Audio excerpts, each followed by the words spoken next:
مساء الخير مشاهدينا، اهلا بكم معانا وحلقه جديده وكلام جريء. كلامنا جريء النهارده هنتكلم فيه عن موضوع نشر في الفتره الاخيره في بعض الصحف والجرائد، وقيل ان هناك مرض خطير يسمى السل البقري منتشر بين الحيوانات، وان هو يقضي على الثروه الحيوانيه، وان هو ليه خسائر فادحه. الحقيقة احنا النهاردة معانا دكتور جمال الدين إبراهيم، مدير أحد المعامل بلوس أنجلوس، وأيضا أستاذ علم السموم. أهلا بحضرتك يا فندم. اهلا وسهلا. دكتور جمال بيقول عكس هذا الكلام، أو بيقول إن الموضوع مش بهذه الخطورة. الحقيقة النهاردة ده هيكون موضوعنا في كلام جريء، وتسمح لي الأول إن احنا نعرف إيه موضوع السل البقري، أو هل الكلمة دي صحيحة؟ إيه هو المرض ده؟ في الحقيقة حكاية السل دي اسم غلط طبعا، لأن كل واحد عارف إن السل عبارة عن بكتيريا بتصيب الرئة. والمرض ده مش بكتيريا، المرض ده فيروس. وحضرتك تعرفي علاج البكتيريا طبعا. سهل جدا، ممكن بالمضاد الحيوي، لكن الفيروس له لازم شغل كتير علشان حضرتك تعملي مضاد الفيروس، ومشكلة كبيرة يعني. طيب يعني ليه اتقال ان هو اسمه السل البقري؟ ولا هو يعني حصل لا، هو لخبطه ولا؟ مجرد تسمية خطأ من عدم فهم طبيعة المرض. يعني يعني أنا بعتقد إن اللي قال كده بس ادى اسمه وخلاص، لكن بيبين إن مفيش اتجاه أبدا لمحاربة المرض ده. ومفيش، لأن لو حد هيحارب المرض هيعرف إيه هو عشان يلاقي له الحاجة اللي بتعالجه. بالظبط. طب ايه لكن اعراض المرض ده؟ أعراض المرض ده هو أصلا هو بيصيب الحيوانات وبيصيب الطيور برضه. القاعدة بتاعته بتبقى في الحيوانات والطيور. بيصيب أولا الجهاز التنفسي، وبيصيب الإنسان. بيعمل معظم أو أيام البرد بيصيب الإنسان، بيعمل البرد العادي يعني هو يصيب الانسان عن طريق الحيوان ولا عن يصيبه؟ طريق الحيوان. عن هو طريق أصلا الحيوان. القاعدة بتاعته في الحيوان. اه. واللي بيسببه فيروس اسمه من بعض أنواع البرد اسمه الكورونا فيروس، أو الفيروس التاجي، لأنه شكله عامل زي التاج. مم. المرض اعراضه بتبقى ازاي؟ أعراضه إن هو أمراض البرد العادية جدا في الإنسان، لكن في الحيوانات بيصيب الجهاز الهضمي برضه. فحضرتك تلاقي الحيوانات بيبقى عندها دايرية، عندها إسهال، وتضعف وما تبقاش قادرة تتحرك وكده. ممكن يؤدي للموت. وفي بعض الحالات بيؤدي للموت، لكن مش بالخطورة اللي هي زي ساعات البرد بيموت بعض الناس اللي ما عندهمش مناعة. يعني هو ما موتش أي حد. الفيروس ده بالذات له حوالي 4 ل 5 أنواع، منهم نوع خطير جدا قاتل، لكن لحسن الحظ برضه ان القاعدة بتاعته هي الحيوانات مش الإنسان. ما فيش إلا حالة واحدة في العالم السنة اللي فاتت مات منه لحد الآن 11 واحد. واحد في باكستان، واحد في دبي، 5 في السعودية، 3 في الأردن، وآخر واحد كان في إنجلترا. كل دول ماتوا في الصيف اللي فات. من حوالي 4 أيام أو 5 أيام مات واحد في إنجلترا. المرض ده نوع برضه من الفصيلة بتاعت الكورونا فيروس أو الفيروس التاجي. وما بيتنقلش من إنسان لإنسان إلا في الحالة بتاع السعودية. كانت عائلة واحدة 5 كلهم راحوا يزوروا المريض اللي كان جاي من الخليج، وبعدين كلهم أصيبوا بيه لضعف المناعة بتاعتهم. لضعف المناعة فقط. لكن طيب. ممكن في المستقبل يحور نفسه ويسيب الإنسان، ودي هتبقى كارثة كبيرة. لكن الوقت الحالي ده ما حصلش، وده مش ممكن يحصل إلا بعد أكتر من سنة. يعني 2 3 4 في المستقبل، لو طبعا اتسمح بيه إن هو يقعد في الإنسان مدة وينتشر بالطريقة اللي هي ممكن تؤدي لتكاثره بكثرة يعني. طب هو ينتقل ازاي من الحيوان للإنسان؟ يعني لازم يكون بيربي عنده حيوانات مثلا أو كده، ولا عن طريق لا إنه لا ممكن لا أكل لا لا. ولا تعرفي إيه؟ حضرتك الخضروات اللي الناس بتاكلها من الروث بتاع الحيوانات، الفضلات بتاعتهم، في الغيطان لما بيزرعوا الخضروات الطازة،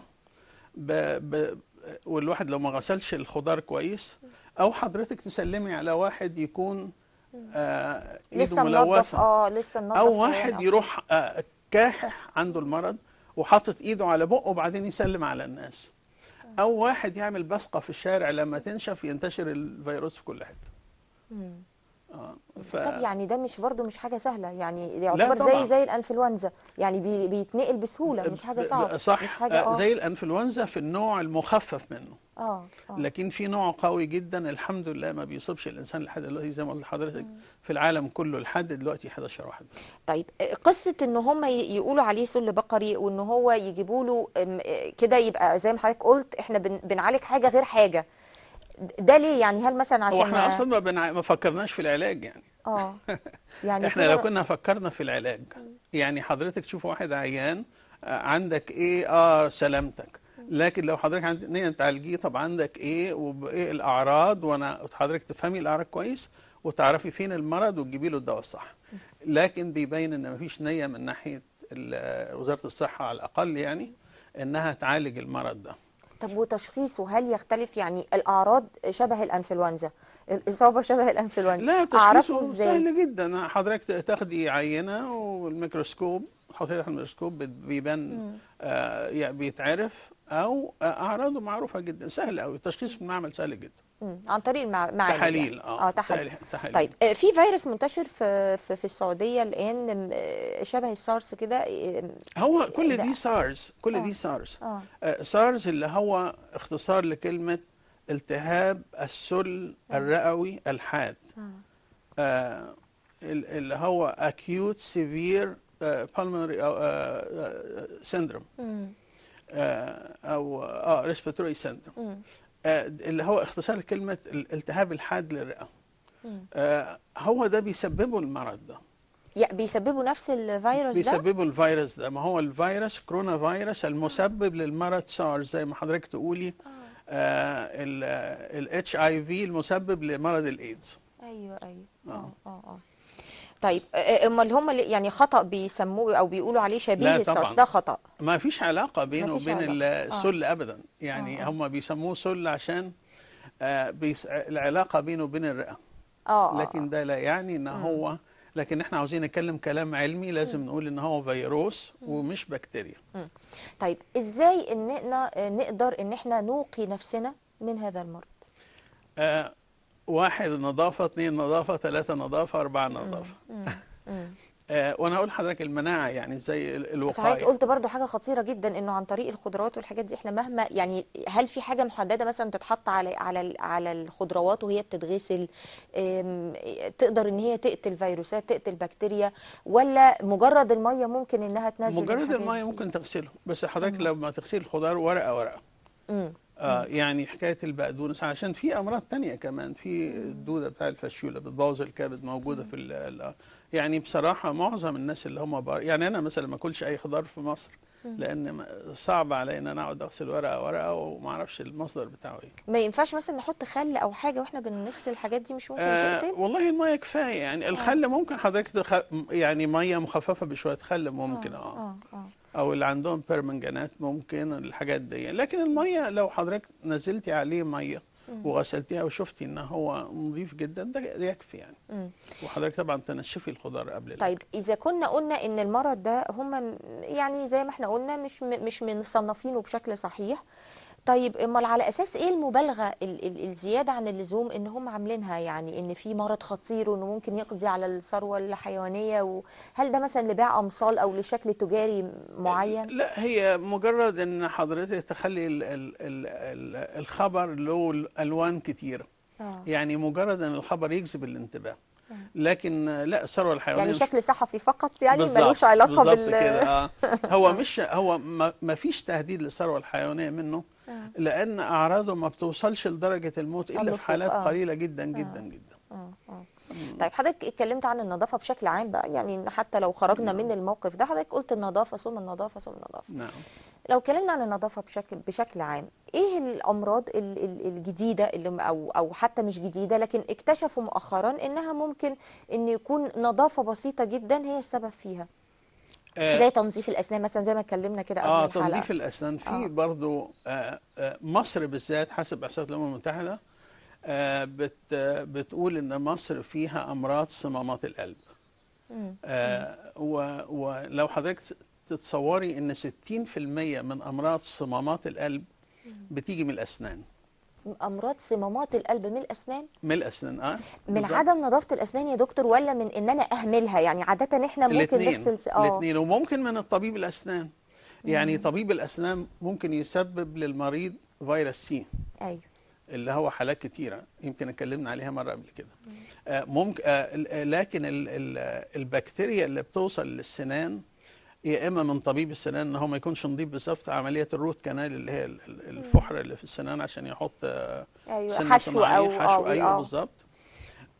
ومجرد تنظيف السنان، اي حاجه بتوصل البكتيريا للدوره الدمويه، لان اللثه فيها الدوره الدمويه بتخش في الدوره الدمويه، فبتوصل للقلب تبوظ الصمام. البكتيريا بتعمل مستعمرات على الريش بتوع الصمام، فبتخليه ما يتقفلش كويس، زي ما حضرتك تحطي حته اسمنت على حرف الباب فما يقدرش يتقفل.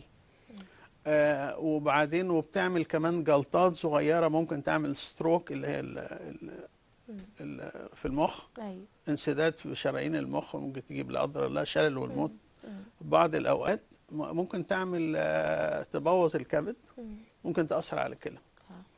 طيب برضو من ابحاثك اللي حضرتك بتقوم بيها دايما يعني بتخص الفضائيه المصريه الحقيقه ببدايتها كده، موضوع السمن الصناعي.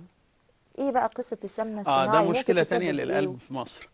على فكره احنا كنا كنت انا طلعت من حوالي سنه تقريبا، يمكن العيد اللي فات، تقرير عملته وكاله البشر الاوسط ان 80% من امراض تصلب الشرايين بيجي من السمن الصناعي. ليه بقى؟ السمن الصناعي عباره عن زيت يمرروا عليه هيدروجين، غاز الهيدروجين، فيتحول من سائل لصلب. ايوه. لو حضرتك تتصوري الزيت عباره عن عود عنب فاضي، وبعدين حضرتك تروحي والسمنه عنقود عنب مليان. ايوه. السمنه الطبيعي يعني. ربنا سبحانه وتعالى بيحط ذرات الهيدروجين زي حبات العنب بطريقه هندسيه جميله جدا، الجسم بيتعرف عليها. لكن لما واحد يروح لازق كده حبيبات بيبقى شكلها وحش جدا. يعني حضرتك حتى لو شفتيها تحت الميكروسكوب الالكتروني شكلها وحش، والجسم ما بيتعرفش عليها، ما يقدرش يتعامل معاها. فيروح مخزنها.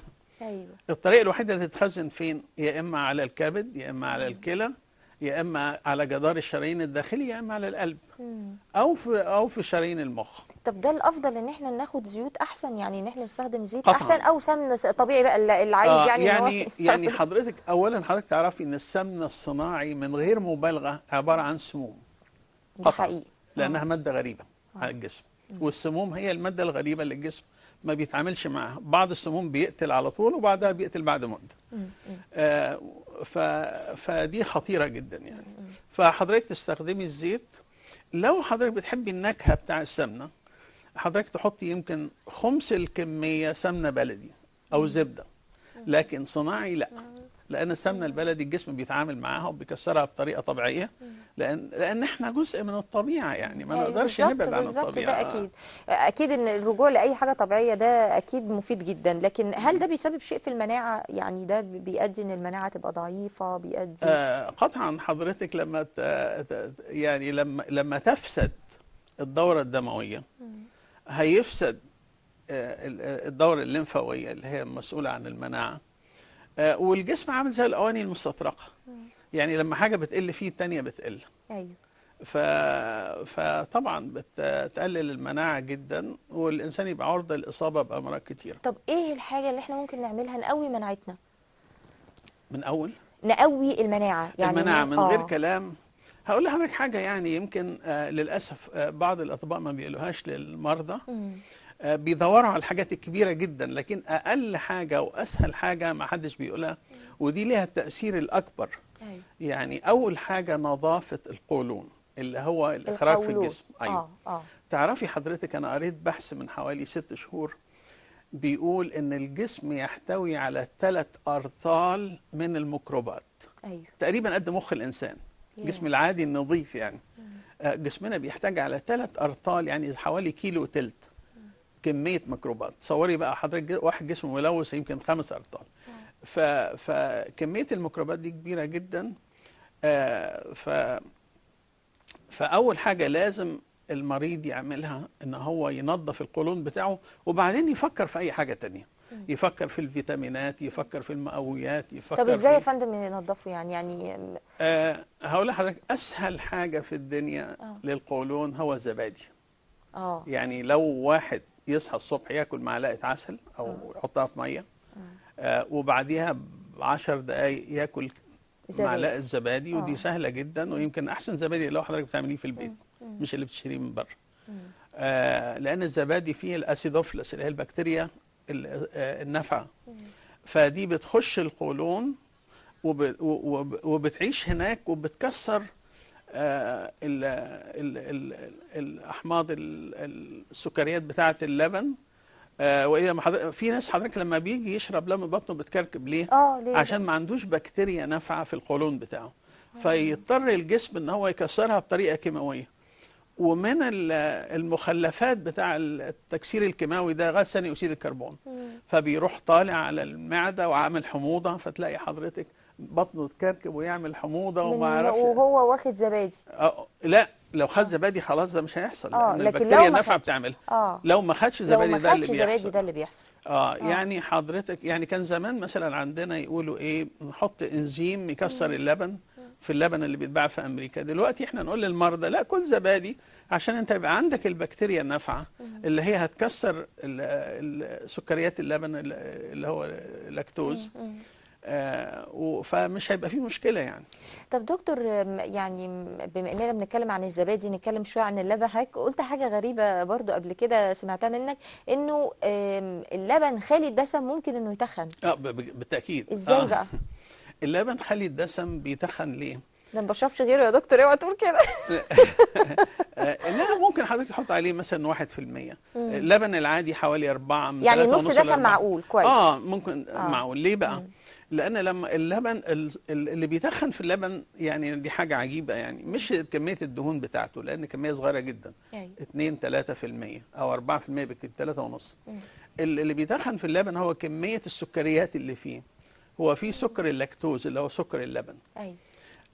لو كان حضرتك تشربي لبن خالي الدسم تماما، مش هيبقى في اللبن الا سكر اللاكتوز. فيعمل ايه؟ الكبد بيروح في حوالي 15 دقيقة مكسره لجلوكوز اللي هو الجسم بيقبله. فلو الجسم عنده كمية كبيرة من الجلوكوز ما يقدرش يتعامل معاها، فبيروح مخزنها فالإنسان يتخن. أما لو كان في دهن فيه فبيعطل العملية تحويل اللاكتوز اللي هو سكر اللبن لجلوكوز اللي هو السكر العادي اللي الجسم بيقبله. بيعطل الحكايه دي لمده 3 ساعات. فالجسم بياخد من اللبن كميات بسيطه من الجلوكوز الطاقه، وبيحرقها، والانسان يحس بنشاط لمده 3 ساعات من اللبن اللي فيه دسم. ايوه. ودي حاجه صعب ان الواحد يفكر فيها، لكن على فكره معروفه في امريكا بقى لها يجي 10 سنين.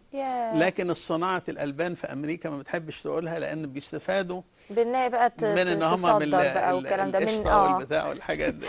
طيب احنا فاضل لنا 4 دقائق، فانا عايزه يعني نستغل برضو ان احنا الحاجات اللي قلنا نتكلم فيها. اللي حضرتك قلت لي انه خطأ بعض الاطباء بيستخدموا العلاج بالخلايا الجذعيه.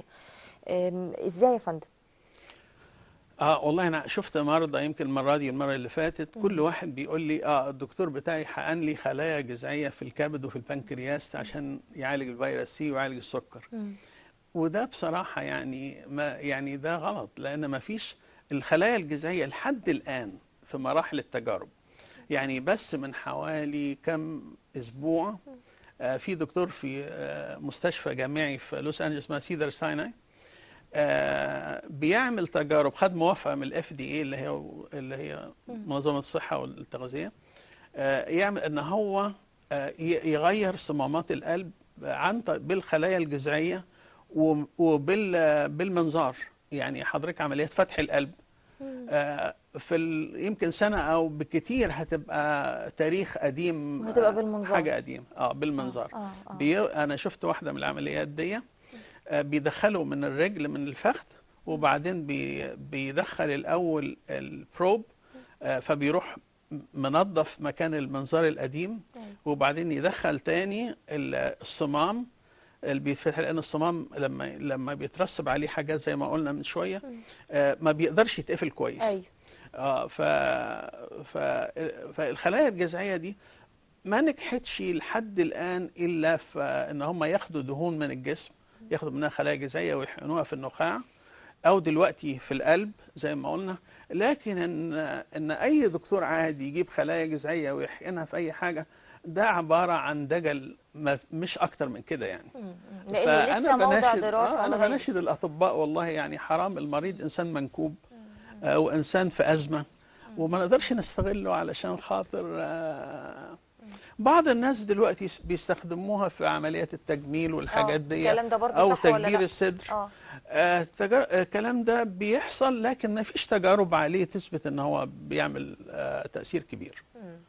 تأثير سلبي قصد حضرتك ولا ان هو تأثير ايجابي؟ تأثير يعني إيجابي. ما فيش تجارب كفاية تقول ان ده يصح ان هو يتعامل. حضرتك عارفه عندنا في امريكا التجارب 4-5 سنين لحد ما نقول ممكن ان هي ممكن تتعمل. تتعمل. يعني الدكتور ده اللي بيعمل عمليات القلب هيقعد يعملها لمدة 2 عشان الحكومة توافق له ان هو يعمله على المرضى العاديين.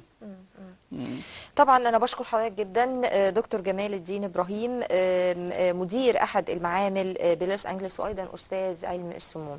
بشكر حضرتك شكرا جزيلا. ويعني يا ريت ان احنا دايما نستفيد. حضرتك قلت لي برضو معلومه يا ريت ان احنا نختم بيها، قلت لي انه العلماء المصريين يعني امريكا بتاخد من مصر عدد من العلماء المصريين كبير جدا، يعني حاجه تشرف بس حاجه تحزن بالنسبه لمصر. والله يعني امريكا معظم العلماء بتاعها بيجوا من 3 بلاد، هم دول اكثر العلماء، اللي هو من انجلترا، المانيا ومصر.